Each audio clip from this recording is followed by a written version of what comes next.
안녕하세요. 미래를 설계하라. 경제 잡학사전 진행을 맡은 신예지입니다. 어제장은 미증시도 AI 거품론으로 흔들렸고 국내 증시 역시 사이드카가 발동될 만큼 불안한 모습 보였는데요. 오늘은 미증시, 국내 증시 모두 반등하면서 투자 심리가 살아나는 모습을 보였습니다. 비 온 뒤에 땅이 굳는다라는 말처럼 한 차례 불안 속에서도 시장은 스스로 균형을 찾아가는 모습을 보였는데요. 오늘 하루 투자자분들의 마음도 조금 더 가벼워지셨길 바랍니다. 오늘은 정소희, 전승현 아나운서와 함께합니다. 어서 오세요. 안녕하세요. 안녕하세요. 어제장 혼조세를 보였던 미증시, 오늘장에서는 다시 3대 지수 모두 빨간불 켜면서 반등에 성공했습니다. AI 거품론을 이겨내고 있는 걸까요? 자세한 미증시 흐름 정소희 아나운서와 함께 들어보겠습니다. 소희 아나운서 전해주시죠. 네, 오늘 뉴욕 증시 3대 지수 모두 반등에 성공했습니다. 최근 기술주가 계속해서 급락하는 모습이었는데요. AI에 대한 낙폭 과대 인식이 확산하면서 저가 매수세가 유입된 것으로 보입니다. 거기에 더해서 미 연방대법원이 트럼프 대통령의 관세 정책에 대해 회의적인 태도를 보이면서 일부 관세가 철회될 수 있다는 기대감도 오늘의 상승세를 거두는 모습이었는데요. 다만 장 막판에 차익 실현 매물이 쏟아지면서 상승폭이 절반 가까이 줄어드는 모습이었습니다.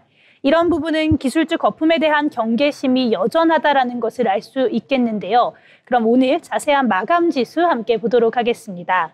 먼저 다우존스 0.48% 상승하면서 47,311포인트로 종가 형성했고요.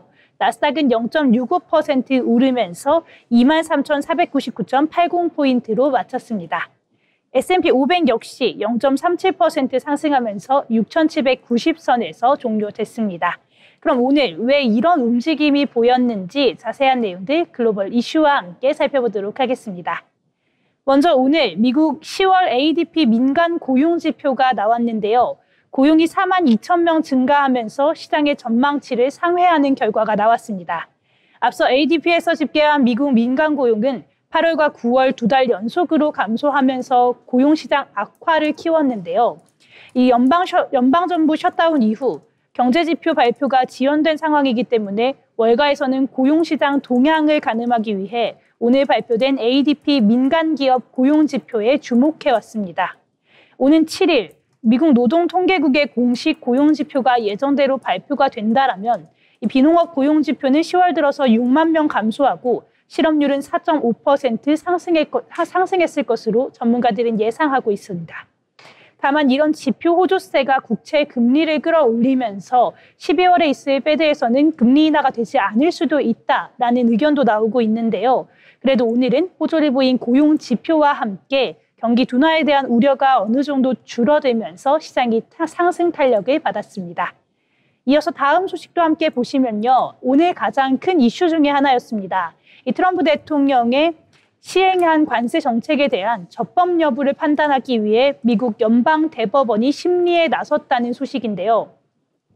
트럼프 대통령의 경제, 외교 정책의 핵심 수단인 관세 부과가 대통령의 권한 내에 있는지를 법적 판단을 받게 됐습니다.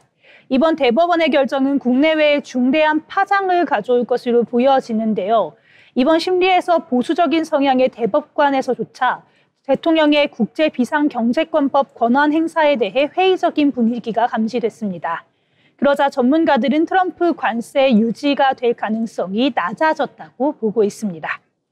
이어서 오늘 ISM 10월 서비스업 PMI 지수도 함께 발표됐습니다. 이번 10월 서비스업 PMI 지수는 52.4를 기록했고요. 이번 수치는 9월에 50.0에서 2.4포인트 상승한 결과입니다. ISM은 10월까지 미국 경제가 65개월 연속 확장세를 유지하고 있다고 전했습니다. 이번 지수 세부 지표까지 살펴보면 전반적으로 고용은 위축충 국면에 머물렀지만 이 신규 주문이 개선이 됐고 또 인플레이션은 여전히 높은 수준을 유지하고 있다는 점을 확인하실 수 있는데요. 특히 10월 들어서 성장세를 보인 산업은 숙박, 음식 서비스, 도매, 소매, 전문 과학 기술 서비스 등 11개의 업종으로 집계됐습니다. 스티븐 밀러 위원장은 10월 서비스업 PMI는 22년도 2월 62.6을 기록한 이후 12개월 이동평균 기준으로 10포인트 이상 하락해온 추세가 이어진 것이라고 이야기했는데요. 10월의 기업 활동 지수와 신규 주문 지수의 반등은 긍정적인 신호지만 고용 지수의 지속적인 위축은 경제의 지속적인 견고함에 대한 신뢰를 낮춘다고 분석하는 모습이었습니다. 그럼 이어서 오늘 히트맵 보시면서 자세한 종목별 움직임도 함께 살펴보겠습니다. 오늘 시장 기술주 중심으로 반등세를 보였습니다. 엔비디아는 1.75% 하락하면서 주춤하는 모습이었지만 다른 종목들이 강하게 올라왔습니다. 브로드컴은 2% 상승했고요. AMD 역시 2.51% 오르면서 시장의 상승세를 주도했습니다. AMD의 경우 오늘 장 초반에는 약세로 출발하는 모습이었는데요. 장 후반에 상승 전환하면서 상승으로 마감을 했습니다. AMD는 시장 예상치를 웃도는 3분기 실적을 발표했지만 이 이익률 감소 전망에 대한 우려 때문에 장 초반에는 주가가 부진한 모습이었는데요. 장 후반에 투심이 개선되면서 상승세를 보이는 모습이었습니다. 이어서 보시면 오늘 테슬라 굉장히 좋은 흐름이었습니다. 4%대 강세를 보였고요. 이 마이크로소프트는 하락하는 모습이었습니다. 구글은 2%대, 메타와 아마존도 오르면서 오늘은 기술주 중심으로 힘을 받는 모습 확인하실 수 있습니다. 그럼 이어서 오늘 시장을 움직인 주요 기업별 뉴스도 함께 살펴보도록 하겠습니다. 먼저 오늘 테슬라, 머스크 1조 달러 급여안이 통과될 것이라는 기대감에 4%대 상승세를 보였습니다. 테슬라는 6일에 주총을 열고 머스크의 급여안을 투표에 붙일 예정인데요. 캘퍼스, 노르웨어 국부펀드 등 기관 투자자들은 반대를 표명하는 모습이지만 개인 투자자들이 찬성을 하고 있습니다. 그러면서 새로운 급여안이 통과할 가능성이 높다라고 전문가들은 판단을 하고 있는데요. 오늘 일론 머스크 급여안 통과 기대로 투심이 몰리는 모습 보여줬습니다. 다음 종목도 함께 보시면요. 아마존입니다. 아마존은 오늘 퍼블렉시티의 AI 쇼핑 기능을 중단하라는 요구를 했습니다. 이에 퍼블렉시티는 혁신을 막는 위협이라면서 반발하는 모습이었는데요. 블룸버그 통신은 이번 충돌이 앞으로 확산할 AI 에이전트와 관련된 갈등을 미리 엿볼 수 있게 하는 사건이라고 이야기했습니다. 아마존은 퍼블렉시티의 AI 웹브라우저, 코멧의 AI 에이전트가 사용자를 대신해 온라인 물품을 구매하지 못하게 기능을 중단하라는 내용의 서한을 보냈고요. 아마존은 관할 법원에도 이 같은 내용의 소장을 제출한 것으로 전해졌습니다. 다음 종목도 함께 보시면요. 비만 치료제 개발 업체죠. 메세라를 두고 인수 경쟁이 한층 뜨거워지고 있습니다. 이번엔 노보노디스크가 메세라의 조건이 상향된 새 제안을 내놨는데요. 새로 제시한 조건은 주당 86.20달러, 총 100억 달러 규모입니다. 메세라는 노보노디스크의 제안이 화이자보다 더 유리하다는 입장이고요. 노보노디스크는 메세라를 인수하게 된다면 메세라 측이 보유해온 상호 보완적인 포트폴리오와 기업 역량의 잠재력을 극대화할 기회를 얻게 될 것으로 보여집니다. 다만 화이자와의 기존 계약은 아직 유효해서 화이자는 이틀 안에 제안을 다시 낼지 결정을 해야 되는 상황입니다. 오늘 이렇게 미증시 마감 함께 살펴봤는데요. 그래도 오늘 기술주들이 든든하게 상승 탄력을 받쳐주면서 상승에 전환하는 모습이었습니다. 내일은 어떤 모습 보일지 저희와 함께 하시면서 투자 흐름 체크해 보시길 바라겠습니다. 네, 정소희 아나운서와 미증시 그리고 글로벌 이슈에 대해서 살펴보는 시간이었습니다.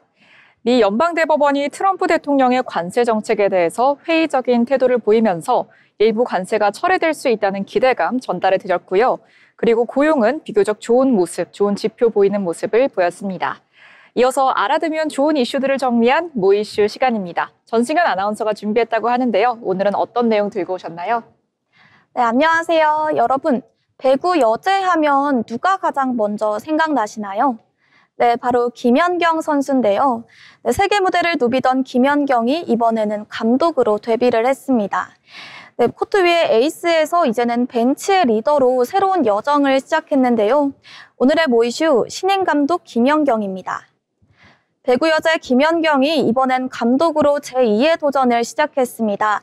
MBC 예능 프로그램 신인 감독 김연경을 통해 프로 무대를 떠난 선수들과 함께 원더독스라는 팀을 이끌며 새로운 리더십을 보여주고 있는데요. 방출이나 부상 혹은 은퇴 이후에도 다시 코트를 꿈꾸는 선수들과 두 번째 기회를 그려내며 배구계의 현실을 생생하게 담아내고 있습니다. 김연경 감독이 이끄는 필승 원더독스는 최근 수원시청 배구팀과의 경기로 화제를 모았습니다. 프로 출신 선수들이 모여 훈련을 시작한 지 한 달도 채 되지 않았지만 경기 내내 끈질긴 집중력과 투지를 보여주며 이 팀 진짜다라는 평가를 얻었는데요. 김연경 감독은 직접 훈련을 지휘하며 기술보다 자신감 회복을 강조했습니다. 그는 결과보다 성장, 그리고 선수들의 자신감을 되찾는 게 목표라고 말했습니다. 프로 무대에서 한때 빛을 봤지만 현실의 벽에 부딪혀야 했던 선수들, 그들에게 김연경은 단순한 지도자가 아니라 다시 뛰게 만드는 불씨가 되고 있습니다. MBC 제작진은 스타 김연경의 이름을 내세운 예능이 아니라 배구계가 안고 있는 문제를 자연스럽게 보여주는 리얼 다큐 형식의 예능이라고 설명했습니다. 그래서일까요? 시청자들 사이에서 이건 예능이 아니라 다큐다라는 반응이 이어지고 있습니다. 현재 한국 여자 배구 V리그는 7개 구단 체제로 운영되고 있습니다. 팀 수가 많지 않다 보니 신인 지명에서 탈락하거나 부상이나 재정 문제로 선수 생활을 이어가지 못하는 경우가 적지 않은데요.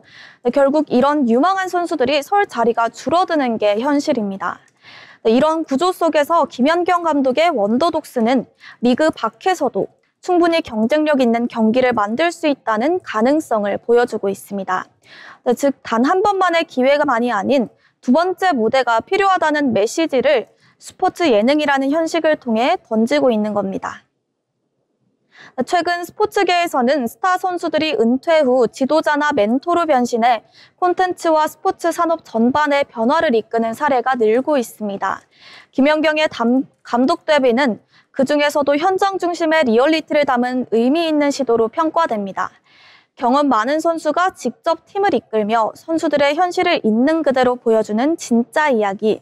그 리얼함이 시청자들의 공감을 불어일으키고 있습니다. 배구 팬들은 물론 스포츠계 안팎에서도 이 프로그램이 향후 여자 배구 리그의 다양화와 선수 처우 개선 논의의 불씨가 될 수 있다는 기대가 나오고 있습니다. 결국 신인 감독 김연경은 웃음을 위한 예능이 아닙니다. 프로 무대 밖으로 밀려난 선수들의 이야기, 그리고 그들을 다시 일으켜 세우는 김연경 감독의 진심이 담긴 다큐멘터리 같은 현실이죠. 우리나라 여자 배구는 현재 7개 구단뿐 그만큼 기회도 한정적입니다. 하지만 이번 프로그램이 그 좁은 문을 조금이나마 넓히는 변화의 시작이 되기를 기대해봅니다. 김연경 감독과 원더독스가 만들어갈 새로운 배구의 미래, 그 첫걸음을 응원합니다. 지금까지 모이슈였습니다. 네, 이렇게 김연경 선수에 대해서 모이슈로 정리를 해주셨는데요. 저도 요즘 그 쇼츠를 보면서 김연경 선수가 되게 많이 뜨길래 어떤 예능인가 궁금했는데 김연경 선수의 이제 신인 감독 김연경이라는 프로그램이었군요. 네, 그러면은 김연경이 나오는 예능 요새 인기인데요. 프로 정신도 느껴보고 비주류 스포츠에 대한 관심도 더 커지길 바라봅니다. 그럼 이어서 국내장에서 이슈가 되었던 뉴스 전해드리겠습니다. 정소희, 전승현 아나운서가 준비했습니다. 먼저 정소희 아나운서부터 전달해 주시죠. 네, 오늘 제가 처음으로 가져온 뉴스는요. 하락 기다렸다, 개미 이달 6조 폭풍 매수라는 제목의 기사입니다. 이 코스피 급락을 저가 매수로 본 개인 투자자들이 이달에만 약 7조 원을 순매수하는 모습이었습니다. 5일 하루 유가증권 시장 순매수는 2조 5,620억 원으로 3거래일 연속으로 순매수를 이어가는 모습이었는데요. 매수는 대형 반도체주들에 집중되면서 SK하이닉스의 7,750억, 또한 삼성전자의 3,142억 원을 담는 모습을 보여줬고요. 두산에너빌리티, LG CNS, 한화솔루션, 네이버도 순매수 상위에 올랐습니다. 거래 저변도 확대되고 있는 흐름입니다. 주식거래 활동 계좌는 9,500만 개를 넘어 1억 개 돌파를 앞두고 있고요. 투자자 예탁금은 연초 54조 원에서 86조 원으로 역대 최대치로 늘었습니다. 신용 융자 잔액도 25조 원으로 21년의 고점이었던 25.7조 원에 근접하는 모습인데요. 이로써 B2 열기가 재점화됐다고 볼 수도 있겠습니다. 증권가는 단기 조정 속의 풍부한 대기 자금이 당분간 개인의 매수세를 뒷받침할 것이라는 전망을 보고 있습니다. 다음 뉴스도 함께 보겠습니다. 증시 급락, 강달러 더블펀치, 원화값 털썩. 외국인 매도가 커지면서 달러당 원화값이 큰 폭으로 하락했습니다. 5일 서울 외환시장에서 달러당 원화값은 전일 대비 11.5원 내린 1,449.4원에 마감했는데요. 장중에 한때 1,450원까지 떨어지면서 7개월 만에 저점을 기록하는 모습이었습니다. 하나은행은 외국인의 주식 순매도로 환전 수요가 급증한 영향을 지목했습니다. 변수도 계속해서 겹치고 있습니다.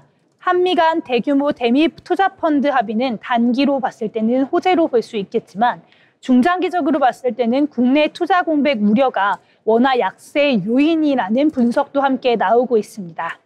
연준 인사들의 매파적인 발언으로 달러의 강세가 이어지고 있고 또한 일본은행의 추가 인상 기대가 약해진 엔화 약세와의 동조화도 부담으로 작용하는 모습입니다.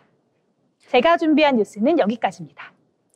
네, 소희 아나운서가 코스피 동향과 또 달러당 원화값에 대한 뉴스까지 전달해 주셨습니다. 그럼 이어서 승현 아나운서가 이어서 뉴스 브리핑 전해주시겠는데요. 어떤 뉴스 들고 오셨을까요? 네, 연말 소비 시즌을 앞두고 유통업계가 본격적인 할인 경쟁에 나섰습니다.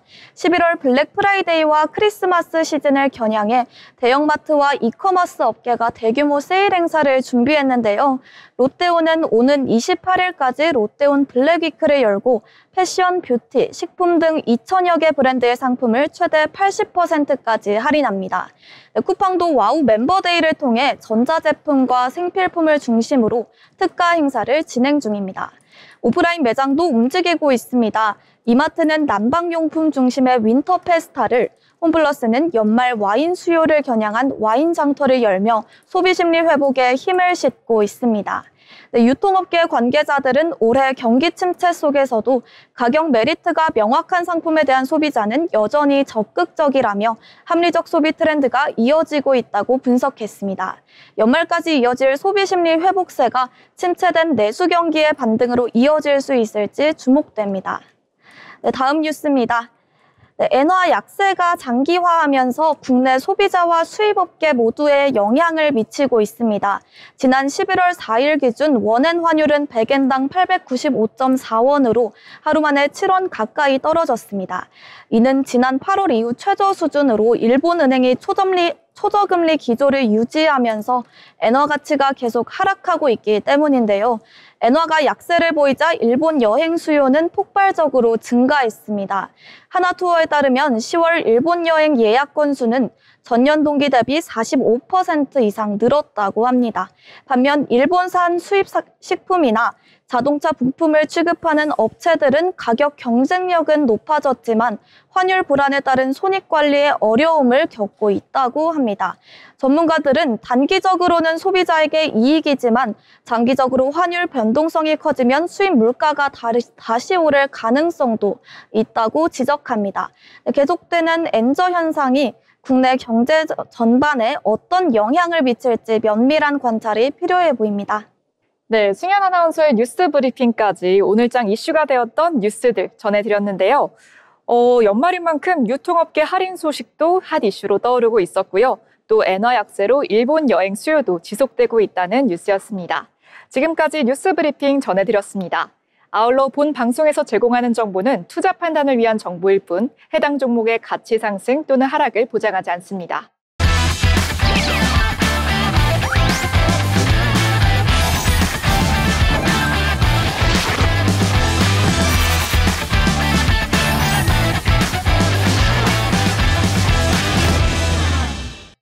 이번 순서는 투자의 고수가 되고 싶은 아나운서들이 경제와 주식 이야기 나누는 시간입니다. 먼저 오늘 국내 시장은 어땠는지 확인해 보겠습니다. 오늘장 마감 시황 먼저 전해드리겠습니다. 오늘 코스피는 상승했고 코스닥은 하락하는 흐름을 보였습니다. 코스피는 4,026.45포인트에서 마감했는데 22.03포인트 상승했고 0.55% 상승한 수치입니다. 거래량 같은 경우에도 늘었고요. 장중 최고 4,111.96포인트를 찍었고 장중 최저 3,985.29포인트를 찍었으나 반등에 성공하면서 상승 마감했습니다. 개인은 8,842억을 사들였고 외국인은 1조 6,951억 원을 팔아치웠습니다. 한편 기관은 8,308억 원을 사들이면서 오늘은 개인과 기관이 매수세를 견인했습니다. 다음으로 코스닥의 흐름도 살펴보겠습니다. 코스닥은 오늘 반등하지 못하고 하락 마감했는데요. 898.17포인트에 마감했습니다. 전장 대비 0.41% 하락한 수치고요. 장중 최고 921.22까지 올라갔지만 장중 최저 890.58포인트를 찍으면서 반등에 성공하지 못한 모습입니다. 오늘은 개인의 매도세가 눈에 띕니다. 개인은 1,316억 원을 매수했고요. 외국인은 1,319억 원을 매도했습니다. 한편 기관은 53억 원어치 사들이는 모습을 보였습니다. 그럼 이어서 시촉, 시가총액 상위 종목별 흐름도 살펴보겠습니다. 먼저 코스피입니다.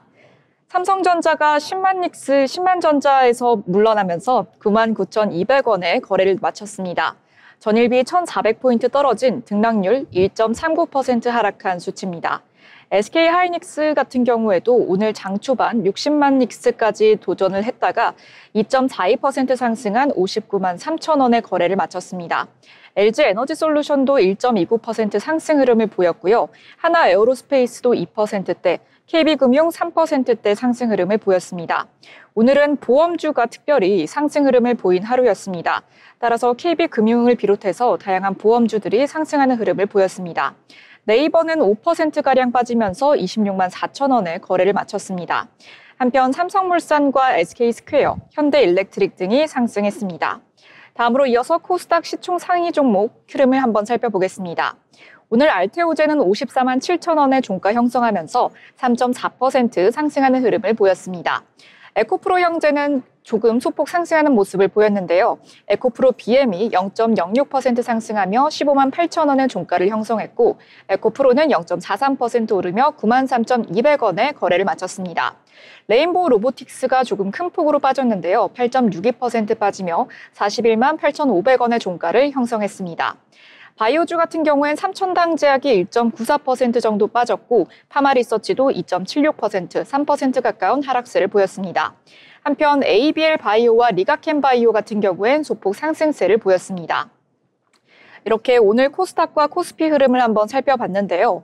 코스피는 반등에 성공해 4천선을 지켜주고 있지만 코스닥은 아쉽게 하락 마감한 하루였습니다. 그럼 이어서 소희 아나운서와 함께 특징주를 한번 살펴보도록 하겠습니다. 먼저 소희 아나운서와 가져온 특징주 살펴보겠는데요. 소희 아나운서 오늘 어떤 특징주 가져오셨을까요? 네, 오늘 제가 첫 번째로 가져온 종목 바로 한성크린텍입니다. 오늘 한성크린텍 코스닥에서 상한가를 기록했는데요. 한성크린텍은 산업용 수처리 전문 기업입니다. 오늘 한성크린텍의 경우 삼성전자의 평택 반도체 공장 설비 공사를 수주했다고 밝히면서 투자자들의 매수세가 몰리는 모습이었습니다. 한성크린텍은 어제 삼성 E&A와 삼성전자 평택 4공장 페이즈 4 초순수 복합동 설비 공사를 수주했다고 공시했습니다. 이번 계약 규모는 112억 원으로 굉장히 큰 규모로 계약을 했는데요. 최근 삼성전자는 HBM4 등 첨단 메모리 생산에 발맞춰 평택 캠퍼스 증설에 속도를 내고 있습니다.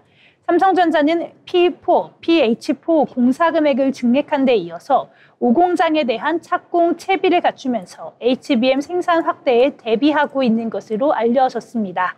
이번 계약을 통해 한성크린텍은 반도체 산업 내 수처리 분야 선도기업으로서의 입지를 한층 강화하겠다는 목표를 보여줬습니다. 이번 프로젝트의 경우 반도체 생산 공정의 핵심 기반인 초순수 시스템 구축 사업인데요. AI 시대의 차세대 메모리 반도체 생산 능력 확충이 가속화되는 가운데 발주가 됐기 때문에 더욱더 투자자들의 관심을 받고 있습니다. 최근 AI 반도체 수요가 급증하면서 주요 반도체 기업들의 투자가 확대되면서 이러한 수요가 늘어났기 때문인데요. 이번 수주 역시 한성크린텍이 그 수혜를 봤다고 이야기할 수 있겠습니다. 앞서 한성크린텍은 6월에 SK하이닉스와 364억 원 규모의 용인 반도체 클러스터 수처리 설비 사업을 수주한 바 있습니다.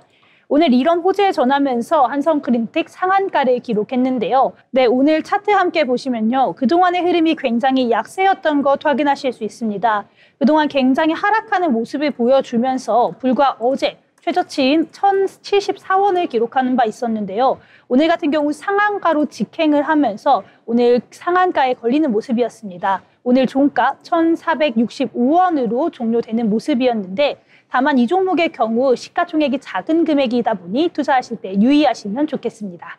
네, 소희 아나운서가 한성크린텍 특징주 전해주셨습니다. 삼성전자 평택 반도체 공장 180억 원 수주 소식에 상한가를 보였는데요. 극적으로 하락세에서 오늘 반등에 성공한 모습 보였습니다. 네, 이렇게 소희 아나운서가 가져온 특징주 살펴봤는데요. 이어서 제가 가져온 특징주도 한번 살펴보겠습니다. 키움증권으로 가져왔는데요. 오늘 증권주가 강세였던 하루였죠. 코스피가 급락을 딛고 반등에 성공하면서 키움증권 주가가 강세를 보였습니다. 한국거래소에 따르면 이날 오전 키움증권은 전 거래일 대비 6% 오르며 거래를 보였고요. 이 밖에 한국금융지주나 SK증권, 신영증권, 미래에셋증권 등의 증권주가 전반적으로 오르는 모습을 보였습니다. 이는 코스피 지수가 전날에 급락을 딛고 이날 상승 출발한 영향으로 풀이가 되고요.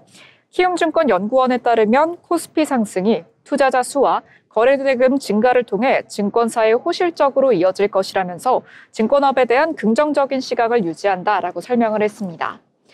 유통업계 관계자들에 따르면 증권주들에 대해서도 굉장히 호실적을 보일 수 있다라는 전망을 내놓고 있는데요. 연구원에 따르면 업황은 그 어느 때보다 좋으며 그간의 디레이팅, 저평가 요인은 해소되고 있고 늘어난 자본은 금리 인하하기에 기업의 활발한 자금 조달 과정에서 수익성을 높여줄 것이다 라고 말했습니다. 네, 이렇게 증권주들이 조금 강세를 보였던 하루였는데요. 키움증권 시가 1.42%에서 출발해 고가는 9%대 찍고 종가는 2.66%에서 마무리하는 모습 보였습니다. 이렇게 제가 가져온 특징주 설명드려봤는데요. 이어서 승현 아나운서가 가져온 특징주 한번 살펴보겠습니다. 승현 아나운서 어떤 특징주 가져오셨나요? 오늘 반도체 업종이 강세를 보이는 가운데 설계 역량을 보유한 기업 알파칩스의 기술력이 재조명되며 투자자들의 매수세가 집중됐습니다. 알파칩스는 삼성전자의 공식 파운드리 DSP, 즉 디자인 솔루션 파트너로 등록된 기업으로 20년 이상 시스템 반도체 설계 경험을 가진 전문가 그룹을 보유하고 있습니다. 특히 회사의 자체 설계 자동화 플랫폼인 ADO는 반도체 설계의 일정과 품질을 동시에 관리하는 시스템으로 기존 대비 약 25%의 개발 기간 단축 효과를 보였다고 밝혔습니다. 네, 이 플랫폼은 제품 출시 속도가 중요한 팹리스 기업들 사이에서 높은 평가를 받고 있으며 알파칩스 핵심 경쟁력으로 꼽히고 있습니다. 네, 알파칩스는 시스템 반도체 설계 서비스와 팹리스 사업을 양축으로 삼고 있는데요.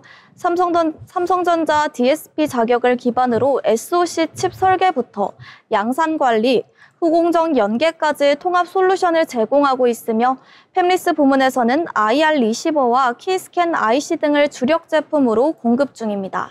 네, 이들 제품은 TV, 에어컨, 셋톱박스 등 다양한 가전기기의 수신부에 사용되는 핵심 부품으로 광범위한 응용처를 확보하고 있습니다. 이 같은 성장세가 시스템 반도체 설계 기업인 알파칩스에 대한 기대감을 높이고 있습니다.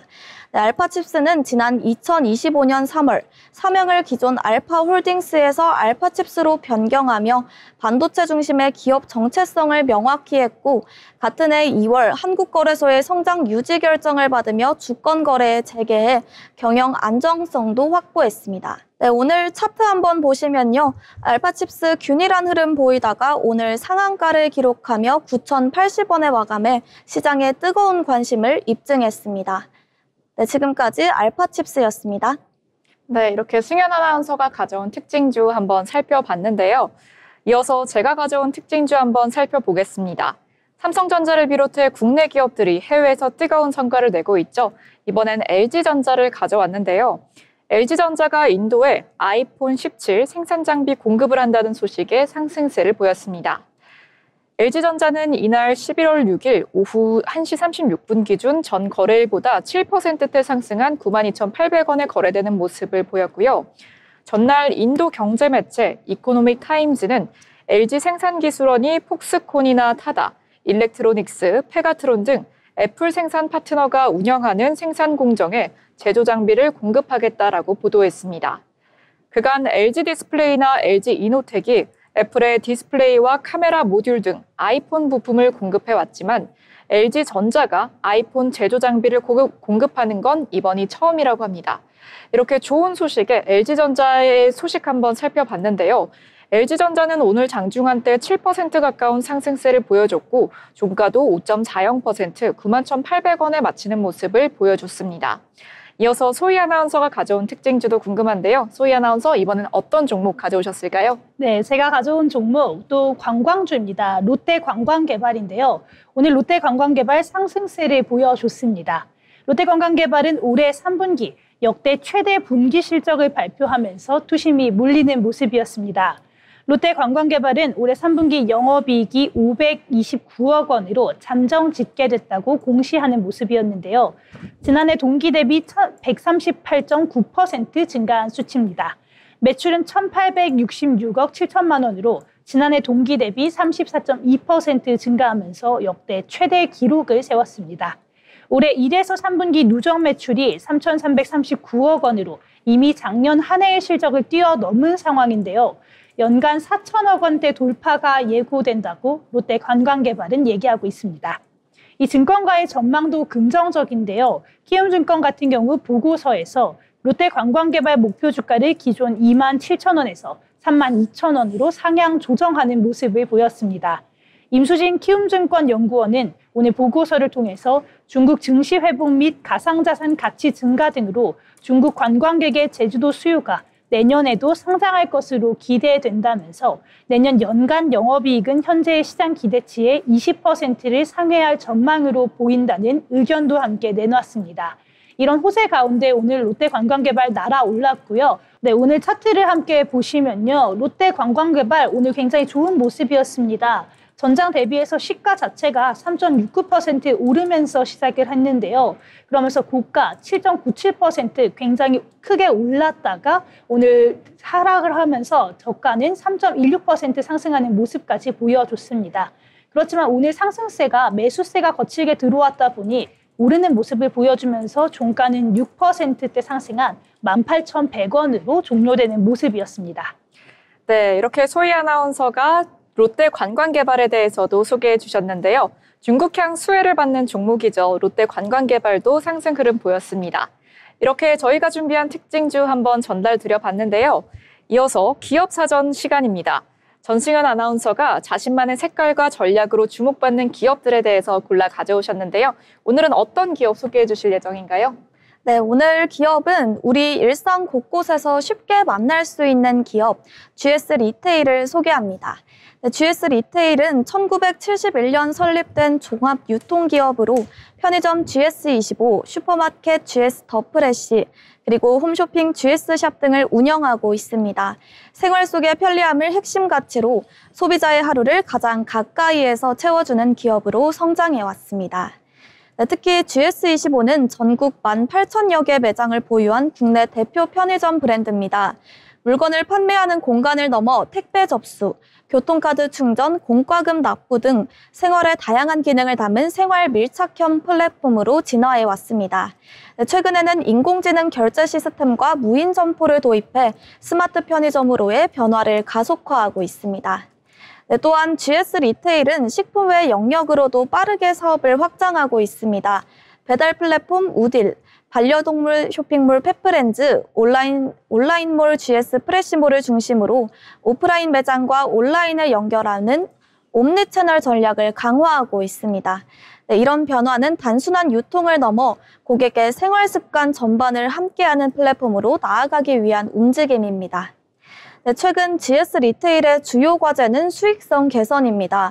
물가 상승과 경기 둔화로 유통업계 전반이 어려움을 겪고 있지만 GS 리테일은 자체 간편식 브랜드 강화로 매출 반등의 발판을 마련하고 있습니다. 네, 해자 도시락 시리즈, 유어스 디저트처럼 소비자 만족도가 높은 제품들이 꾸준히 성장세를 보이고 있습니다. 네, 또 하나 주목할 점은 친환경 경영 실천입니다. 도시락 포장재를 재활용 가능한 소재로 교체하고 일회용 컵 수거함과 리필 스테이션을 확대 설치하며 환경보호에도 적극적으로 참여하고 있습니다. 이외에도 물류 과정의 탄소 배출을 줄이기 위해 전기 화물차를 단계적으로 도입하는 등 ESG 경영을 실천하고 있습니다. 네, GS 리테일은 앞으로 생활 밀착형 유통기업이라는 본질을 유지하면서 편의점과 지속 가능성을 동시에 강화할 예정입니다. 변화하는 소비 트렌드 속에서도 고객의 일상을 가까이에서 작지만 확실한 편리함을 만들어가는 기업 GS 리테일이었습니다. 네, 신현 아나운서가 GS 리테일에 대해서 기업 사전 소개해 주셨는데요.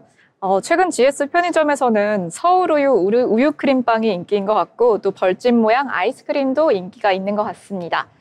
그럼 이어서 증권사 투자 리포트를 한번 확인해 보려고 하는데요. 오늘의 투자 리포트 정소희 아나운서가 준비해 주셨습니다. 어떤 내용 준비해 주셨을까요? 네, 오늘 소개해드릴 리포트는요. 유진투자증권의 유통, 구조적 변화의 서막입니다.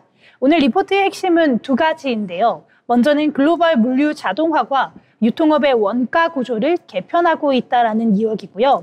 또 국내에서는 채널별 성장 온도가 갈라지면서 온라인과 백화점이 상대적으로 견조하다는 이야기입니다. 2026년을 향해 가고 있는 지금 어떤 기업과 섹터 포인트를 봐야 할지 차근차근 짚어보도록 하겠습니다.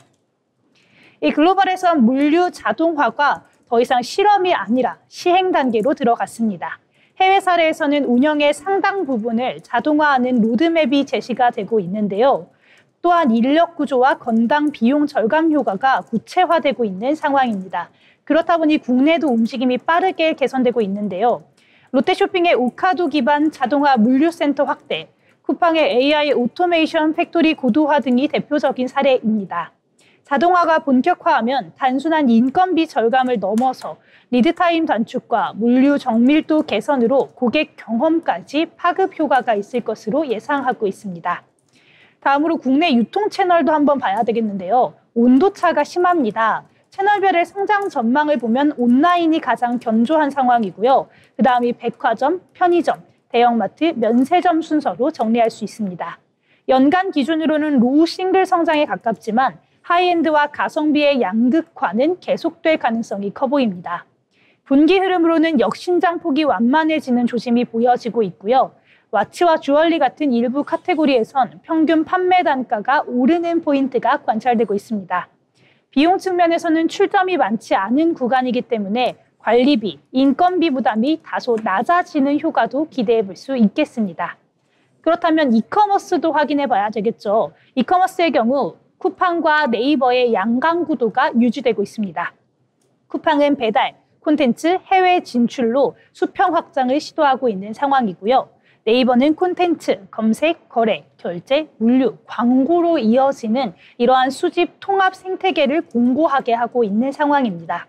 구조적으로는 트래픽과 결제가 만나는 접점이 더 넓은 사업자가 더 많은 카테고리에서 지갑을 열게 만들 수 있다. 이렇게 이야기할 수 있겠는데요. 이 두 사업자의 수익화 방식도 결이 다릅니다. 쿠팡 같은 경우 멤버십과 풀필먼트, 라스트 마일을 주구로 식품, 생필 카테고리 등의 침투를 넓혀가면서 거래 규모를 키우고 있고요. 네이버는 검색, 광고와 스토어, 페이지, 물류를 결합해서 3자 마켓플레이스의 체류와 전환을 동시에 끌어올리는 구조라고 할 수 있겠습니다. 공통적으로는 카테고리 확장과 물류 정확도가 맞물리면서 재구매율이 개선되고 있는 그림이라고 볼 수 있겠고요. 이 과정에서 멤버십 락인과 광고, 프로모션의 효율이 함께 올라오는 점이 핵심 포인트로 제시되고 있습니다. 그렇다면 오프라인도 한번 이야기해봐야겠는데요. 오프라인은 채널별로 결이 다릅니다. 백화점은 연간으로 소폭의 성장세가 가능한데 카테고리 믹스와 가격 요인이 성과를 가르는 핵심이라고 볼 수 있겠습니다. 편의점 같은 경우 물가가 반영되면서 단가가 받쳐주고 있지만 구매 건수는 부담이 있고 대형마트는 구조 개편과 온라인 협업이 변수가 되겠습니다. 면세의 경우 외국인 수요가 늘어도 객단가의 하방이 남아있어서 변동성이 큽니다. 요지는 출점 효율과 비용 통제가 실적 변동을 좌우하고 있다는 점, 또한 양극화 속에서 카테고리 운영력 차이가 더 크게 나타난다는 점을 참고해 보시면 좋겠습니다. 그렇다면 해외도 확인해 봐야 되겠죠. 이 국내 주요 플레이어들의 해외 전략도 있는데요. 올리브영의 경우 글로벌몰과 관광 특화 매장을 축으로 성장 속도를 끌어올리고 있고요. 무신사는 일본에서 온 오프라인을 병행하면서 현지화와 파트너십을 확대할 예정입니다. 이렇게 경로는 다르지만 공통점은 확실합니다. 온라인 채널을 전진 기지로 삼고 PB, 물류, 현지 파트너십을 묶는 운영력이 이 해외 진출의 성패를 가르는 핵심 열쇠라고 할 수 있겠습니다. 그렇다면 우리 소비 심리도 한번 확인을 해봐야 되겠는데요. 국내에서는 정책 효과 등으로 인해서 소비 심리가 개선되는 흐름을 보이고 있습니다. 내년 상반기까지 저기저 효과가 이어질 수 있다라는 관점이 함께 제기가 되고 있고요. 동시에 2023년부터 불어난 고정비를 줄이는 작업이 계속되고 있으면서 2026년도에는 불필요한 비용 감축과 수요 회복이 겹치는 시점이 도래할 것이다. 이렇게 예측을 해볼 수 있겠습니다.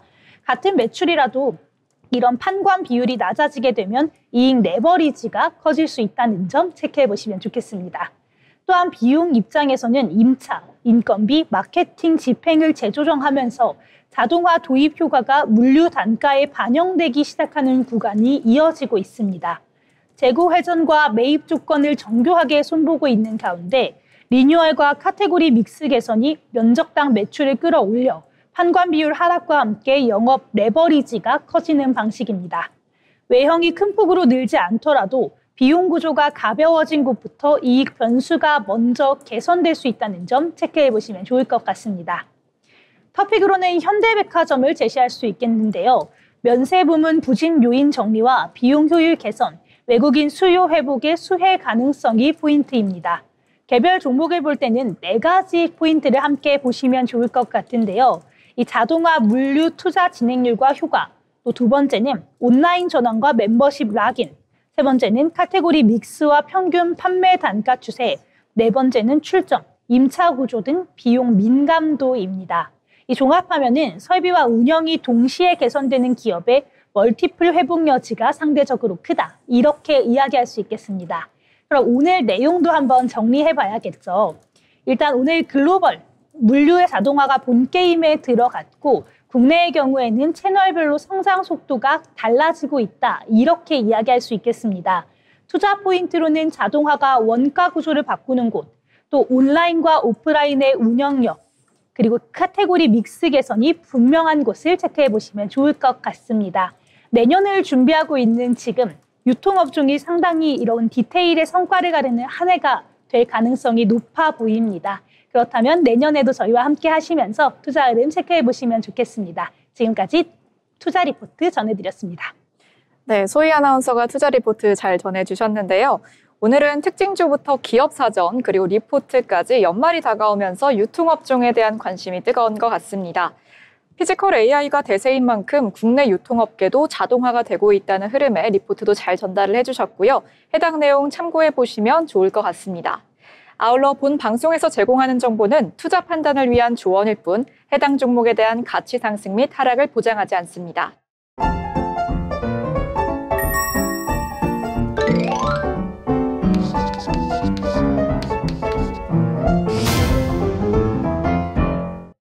네, 이렇게 경제 잡학사전 오늘 아나운서들과 함께 했는데요. 마지막 수다가 하나 남았죠. 오늘 장에 대한 한 줄 평 시간입니다.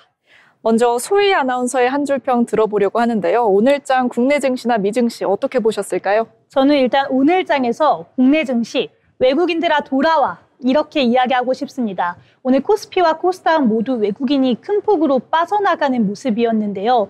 외국인들이 돌아와야 우리 흐름이 더욱더 좋아질 수 있을 것 같습니다. 네, 외국인들이 정말 큰 폭으로 빠졌죠. 네, 그러면은 승현 아나운서는 오늘 장 어떻게 보셨나요? 네, 오늘도 코스피가 4천선을 지키면서 상승 마감했는데요. 개인과 기관이 지수를 받쳐줘서 단기 상승 부담 속에서도 지수는 꽤나 안정적인 흐름을 보일 수 있었다라고 말하고 싶습니다. 네, 오늘 코스닥은 조금 주춤했지만 코스피는 상승하는 흐름을 보였습니다. 그래서 지수는 조금 안정적인 편이었다. 공감되는 말이었고요. 저는 오늘 하루를 흔들렸지만 더 단단해진 하루라고 정리를 해보겠습니다. 어제장 걱정을 시켰던 미증시가 다시 반등하면서 좋은 흐름 보이고 있는데요. 이런 흐름 쭉 이어갔으면 좋겠습니다. 네, 이렇게 오늘 상승한 시장 속에서 다양한 내용 함께 이야기 나눠봤습니다. 잘 참고하셔서 내일 투자 전략에 준비하시면 좋을 것 같고요. 저희 방송도 잘 지켜보시면서 투자 판단에 대한 대응 전략 함께 세워보시면 좋을 것 같습니다. 내일도 저희 방송과 함께 하시면서 미래를 위한 계획 세우시길 바랍니다. 시청해주신 여러분 고맙습니다.